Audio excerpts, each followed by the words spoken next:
Mikhail here, hanging out with Daniel, the security expert. Daniel, there's a lot going on right now. DeFi is under attack. Curve Finance, there's some meme coin that got exploited, and then of course there's the WorldCoin that is not an exploit, but there's definitely polarizing opinions about what's happening on that side. So let's start with Curve Finance. This exploit, I want to say like 65 million. I think last time I saw the liquidity got drained 50% is what I saw. So clearly, this is a huge problem, and it all has to do with Viper. What exactly is Viper, and what can we do to keep it in mind for the future? Viper is a programming language used to write smart contracts, similar to Solidity, which I think most people are familiar with, right? And I think the interesting thing is that, with the language also comes a compiler. When you use Solidity to write a smart contract on Ethereum, you would use a Solidity compiler.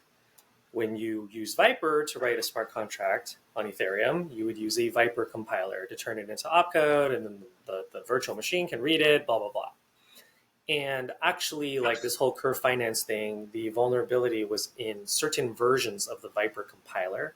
So smart contracts that were compiled with these versions had a bug, and this bug was exploited.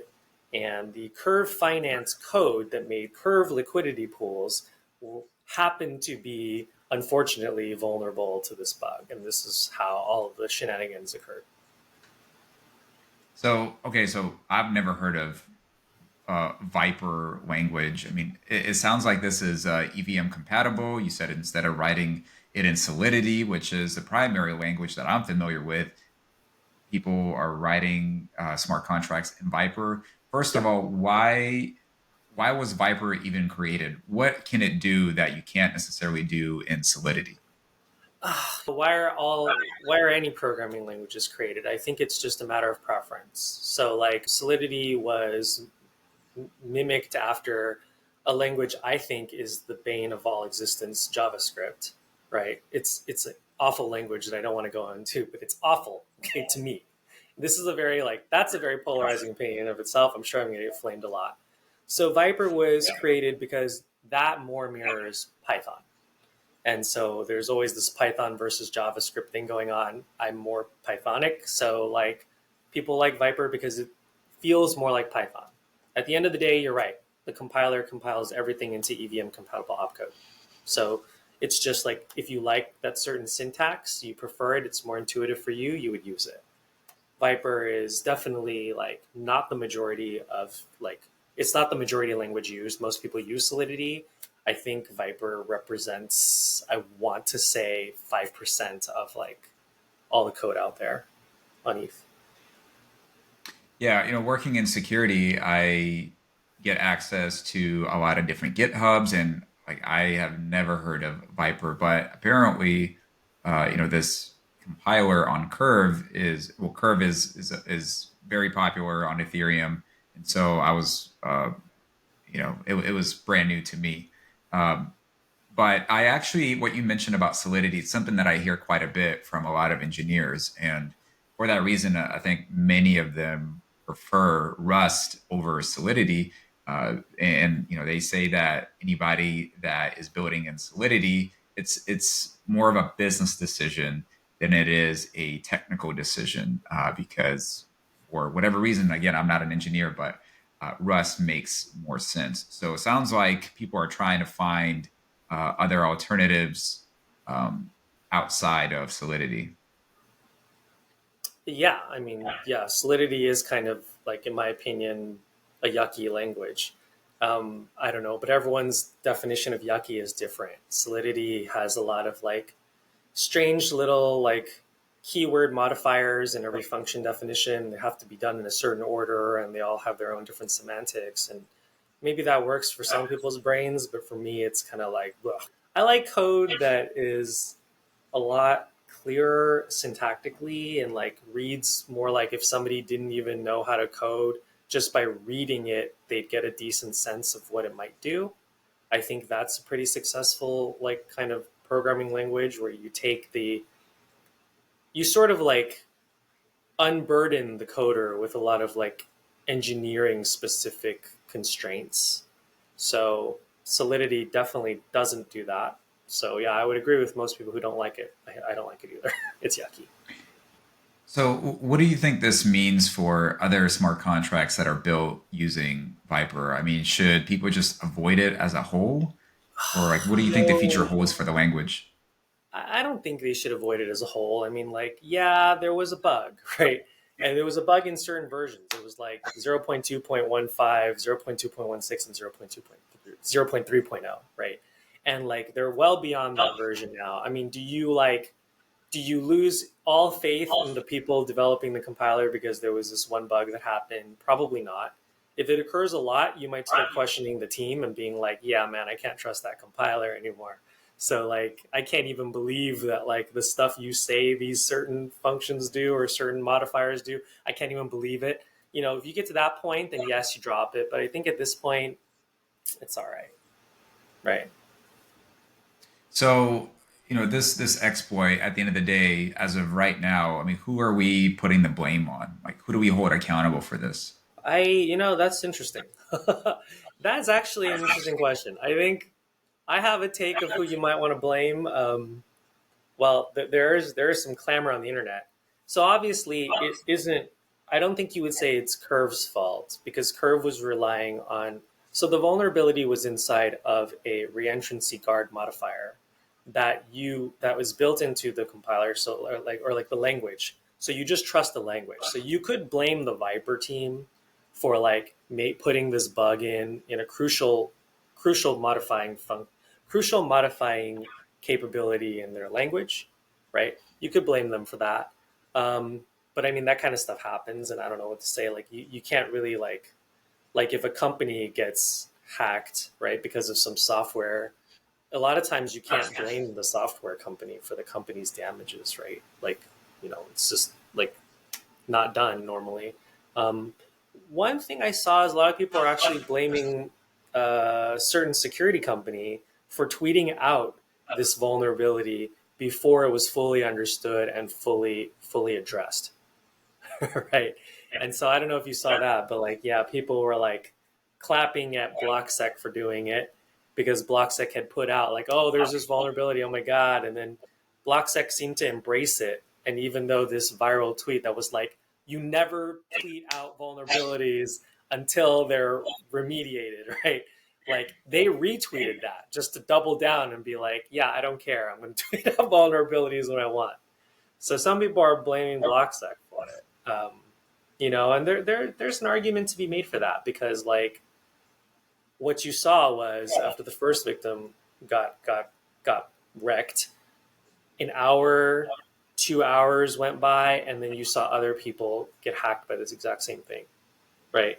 I think it was like JPEG first, and then like an hour plus went by, and then you saw like Alchemix become victim to it. So there is something to be said for when there is a live vulnerability that's affecting many projects, you might not want to go public with it before like you found a solution and like protected the victims. Yeah, and not to defend BlockSec, but I will say just the auditing space, it's so competitive that the way that you build trust with the communities is being the first responder, right? Being the first one on the scene, and there's a fine line there, right? Because you want to make sure you have all the right information when you're doing so, um, and that's kind of the risk that you take when you try to be first one on the scene to provide that kind of information. Yeah, I get what you mean. It's a tough spot. Like I know in the traditional, like in the non-Web3 world, um, a lot of these sort of security hunters, they have a policy which is like some kind of window. Like I know Google Project Zero, they're constantly looking for like vulnerabilities in code. They have some kind of policy. I forget how many days, but they give you like either 30 days or 90 days where they'll privately disclose it to the to the company that has the bug and wait for the bug to develop a patch. But if you pass your deadline, they will out you publicly and just be like, yeah, there's a huge vulnerability in this like widely distributed software, so everybody just run for your lives. So like they kind of try to strike a balance. I think eventually that'll be the case here too. And actually, like given the amount of money that's at stake in Web3 and DeFi, I feel like it's even maybe more of a consideration to do something like that, because we're talking like millions of dollars, like, right? It's a lot of money.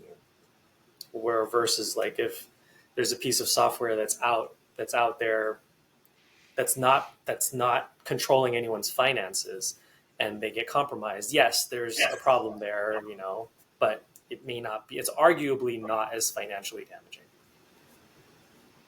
Going back to your point about holding entities, companies, projects, whatever, responsible for this specific exploit. If we are to put the blame on, say, Viper, in their defense, is there a third party auditor that would audit language? Does it work that way? The same way a third party auditor would audit a project? There's no reason why they couldn't.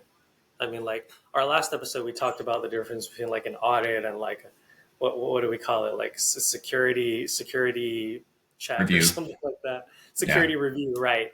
So like, yeah, I mean, there's no reason why you couldn't hire a security team to do a security review on your compiler, or even do like a pen test on your compiler, right? Like some kind of large like large fuzzing campaign against your compiler or whatever, right?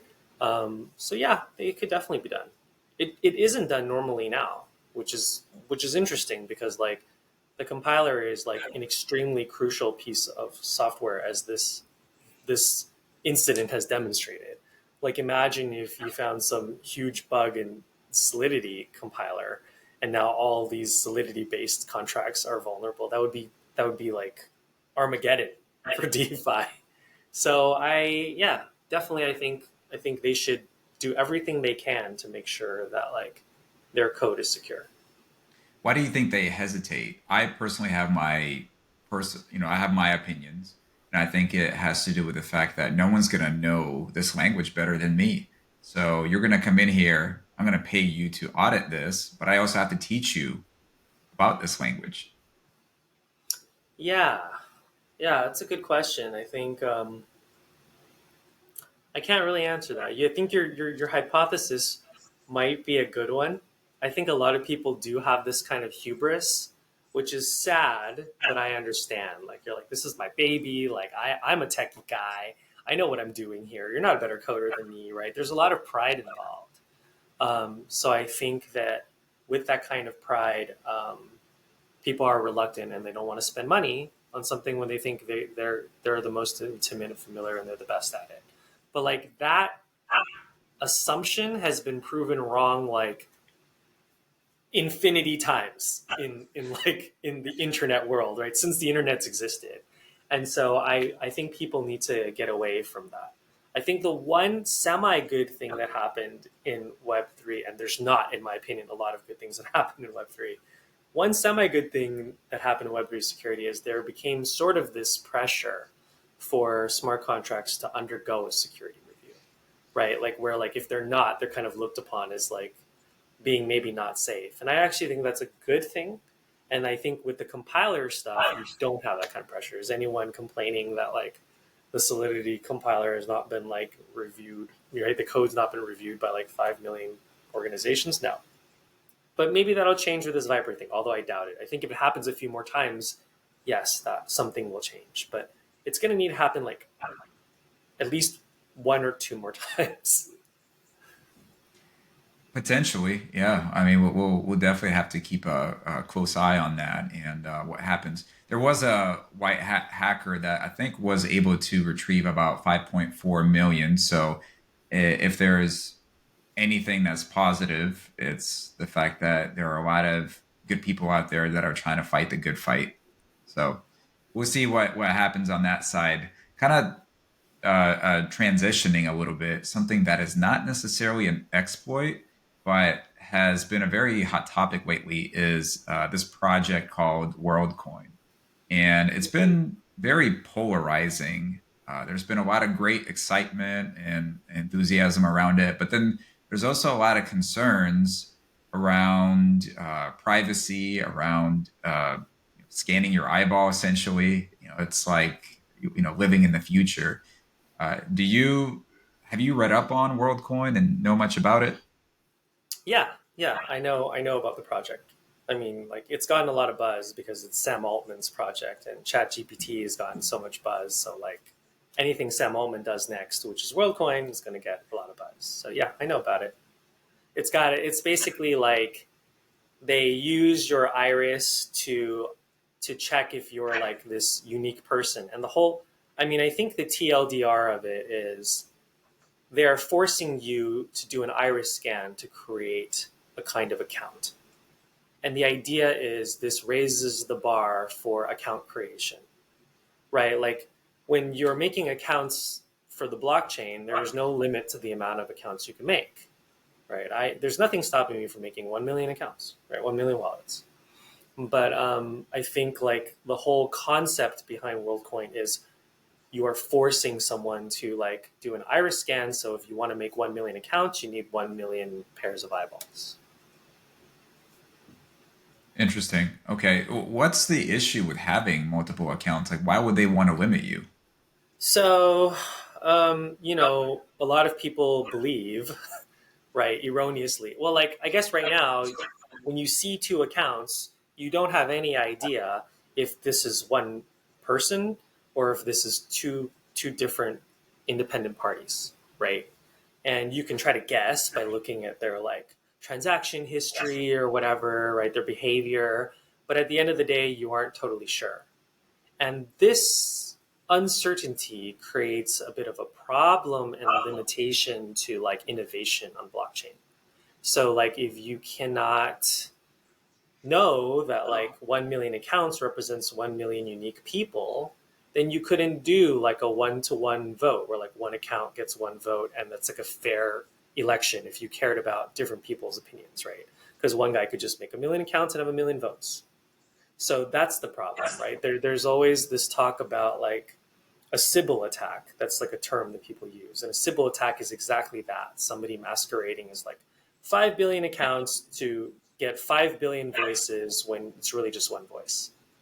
And because you cannot be sure that like these people are unique, there's a lot of things you just can't do. Like DAOs, right? DAOs might have like votes, but they vote based on how many coins you have, and that isn't super fair, right? Might like to have votes based on like just one person, one vote, but they just can't do that right now. So WorldCoin is hoping to take the first steps towards enabling something like that. And of course, with that and scanning your eyeball, there's some privacy concerns that people have. And so my next question is around preserving that privacy. And can they go through rigorous auditing and testing to make sure that they hold to the highest standards when it comes to privacy? Like, could you see WorldCoin becoming SOC 2 compliant? Is that realistic? Yeah, maybe. I mean, yeah, yeah, sure. I could see that. But I don't know if they're gonna. And like I know that with WorldCoin, there actually is a thing where they can store your iris image in their database. You can opt out of it, but you can also opt into it. So their plan right now, as far as I understand, is they are going to store a lot of people's iris images on their database. The volunteers that hopefully know they're volunteering, but maybe just check off a term and condition and don't really know what they're signing up for, right? Like how many people read all the terms and conditions when they're agreeing to something? So like, yeah, I bet you there's at least a few people, probably more, a lot more than a few, that have signed up to store their iris image in the database without knowing it. Yeah, I mean, we learned from TikTok that a lot of people just opt into all the terms and conditions, don't take the time to read those things. But I don't know, people in crypto are a little different. And so it will be interesting to see the success that WorldCoin has, with that in mind. And in terms of sovereignty, privacy, those are tend to be a lot more important for those folks that are dabbling in Web3. So we'll have to Yeah, wait and I see. think people in crypto are kind of like super paranoid about giving up any type of PII. And I get it. I also don't get it. You know what I mean? Like I get it, but I also don't get it because I think if you use the internet, if you have a smartphone, you've lost that battle for privacy long ago. You've that battle has been lost, right? Like if you're using a smartphone now in the traditional web, the battle's been lost. Now it's wonderful to have a dream that like one day you're going to have a new internet, and this new internet is going to do so much better protecting people's data and everything. Cool, cool, cool. Um, but I guess what I'm trying to say is that day is not today. And like, I don't think people need to be freaked out about their iris images being saved somewhere if they have the gall to have a smartphone in their pocket.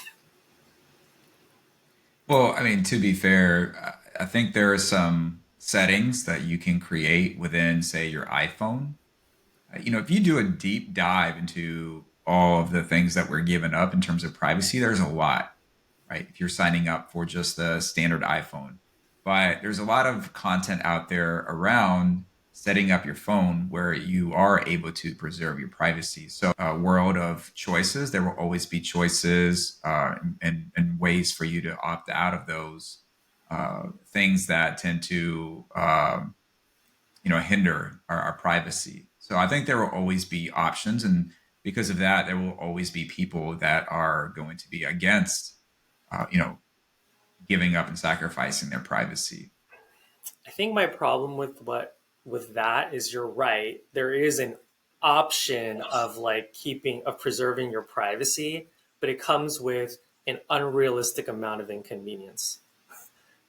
So like they're definitely like there's nothing technologically stopping us from being able to conveniently to give people the convenience of being always signed into their services without like compromising their privacy in a way that they may not like, but that's just not a choice.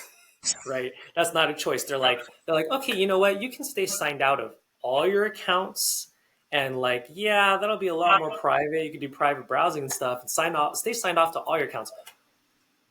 Or you can be signed on, not have to type passwords every time you want to use something and all of that, and clear your cookie cache and all of that, but we're gonna like completely track your browsing history and curate all your news to like make your life an echo chamber and like just brainwash you to no end and make you this extreme person so that we can make our ads a little bit more impactful to your brain.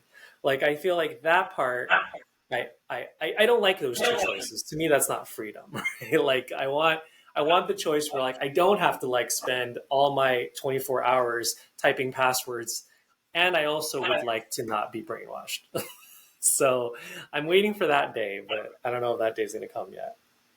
We pay for But until we've convenience. I think completely that's the thrown bottom away line. Web2, until we've completely thrown away the traditional internet, I feel like that battle for privacy is already lost. So like giving up my eyeballs right now, I mean, you know, people's personal data has been stolen like I can't count how many times.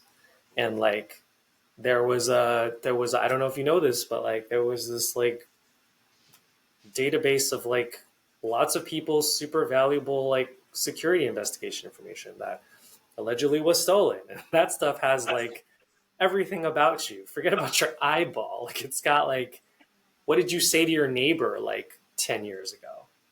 And so if they already have that information out there, what am I worried about? People took a picture of my eye. I think it's yes, you're right. There will always be risks around your privacy, but the more information that we put in the hands of other individuals, the more likelihood that something's to go wrong. Social security number, fingerprint, and now eyeballs. There's so many things you have to be on the lookout for and consider that it just increases the risk, the overall risk. So that's my 2 cents on that. I I think I need to do a little bit more research on WorldCoin, but that's just my initial instinct that I'm not sure I would be comfortable using that. I mean, with ChatGPT, it's the same thing. You're typing in information that is very personal, right? Even if it's simple as, "Hey, you are a wedding planner. Help me plan for my wedding. What do I need to know?" Well, you just gave up some information about what you have going on in your personal life. So things that we don't necessarily pay attention to, like we're doing every day. Yeah, yeah. I mean, I think you're right, and you're totally right about like more information, more danger. Like totally true.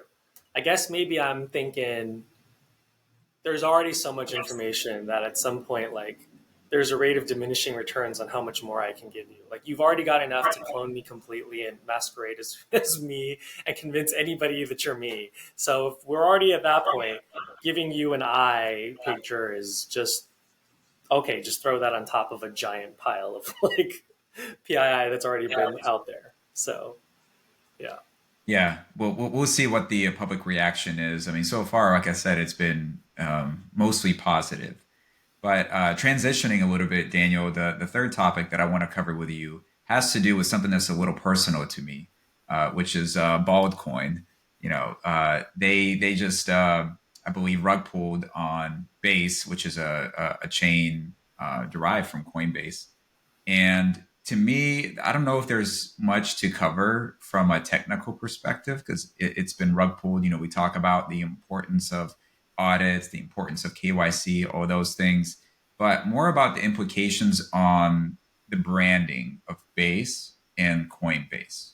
Coinbase has a specific reputation in the space. We're all pulling for them to, defeat the SEC, and they're kind of the good guys in the space, the most buttoned up brand that you can think of in crypto. To have this exploit, I mean, what do you think that it does to the reputation of Base and Coinbase? it does not help the reputation like in terms of I think the like I don't know what you call it, a layman user or like a uninformed user, a retail user of Web3. I think like if you ask a complete normie that doesn't know about Web3 or crypto very much, they've never heard of Bald or Base, right? And then you've got like some people that are like sort of just like users of crypto that have been dabbling in investments, like regular people who aren't super technical. They've heard of maybe Bald and Base. And for those people, yes, they're going to like seriously question, like, man, is Coinbase a bunch of jokers or whatever, right?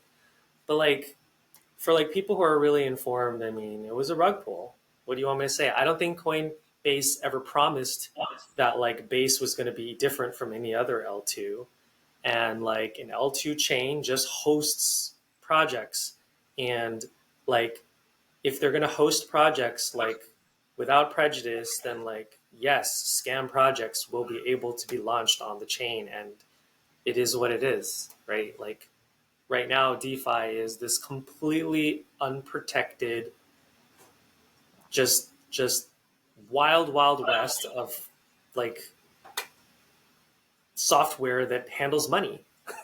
So another rug pull, big surprise. Like we've learned for the billionth time now in DeFi that like humans can be greedy, and if you let them get away with it, they might steal a few $1 million. Shocking. I don't know. I don't know what to say. I could have told you that way before Bitcoin was ever invented. Yeah, I mean, and again, it's another exploit, but I think the bigger story here is the implications on Coinbase. And look, regardless, people are going to forget about it. But something to keep in mind is that a lot of these chains, L2s, that have a lot of buzz around them, especially in the very beginning stages, there tends to be uh, a lot of malicious people that are building on top of it, wanting to take advantage of the fact that there is a lot of buzz. We've seen it with ZK Sync, and we're now seeing it with Base. I don't know if this is going to be a trend, but I think the reason why it made the news, um, not to downplay exploits, those are always worth monitoring and talking about. But I think the bigger story here is what it means for Base and what it means for Coinbase. having these types of exploits, they have to have some type of influence on the branding. But people have a very short memory in the space as well. So that's the other side of the coin that a lot of people forgive and forget. And we'll see if this becomes a trend, but something to watch out for moving forward.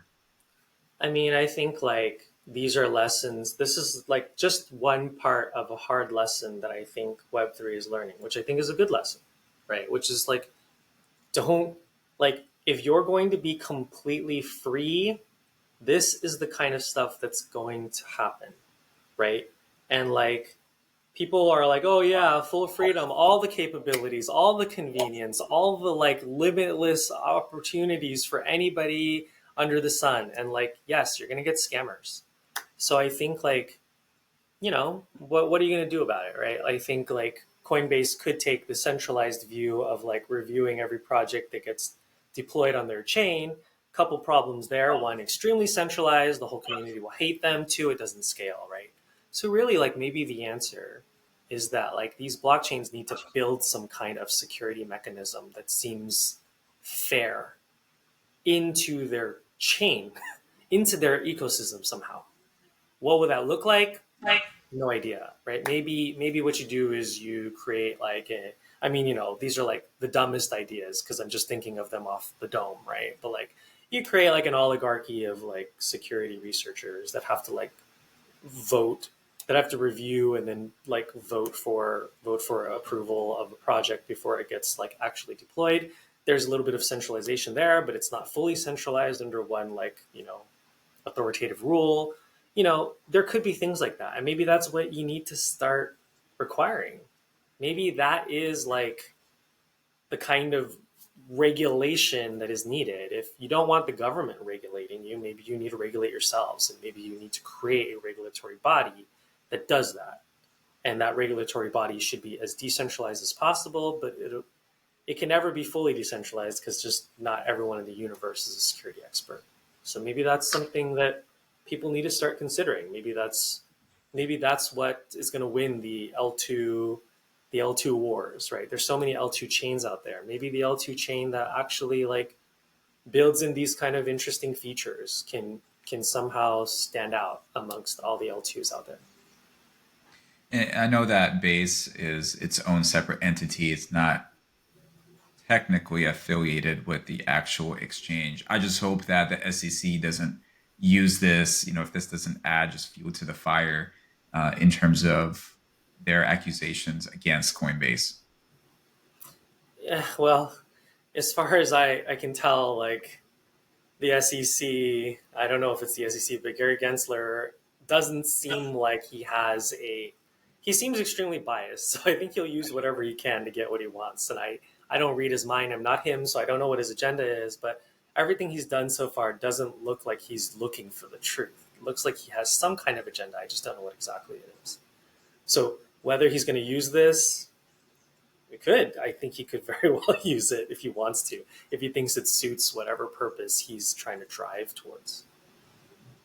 Daniel, where can people find you online? You can find me on Twitter. It's Genster112, Jenster112, and my DMs are open for anyone and everyone. Awesome. Always appreciate the feedback and the insight. It's great to have you. Yeah, thanks.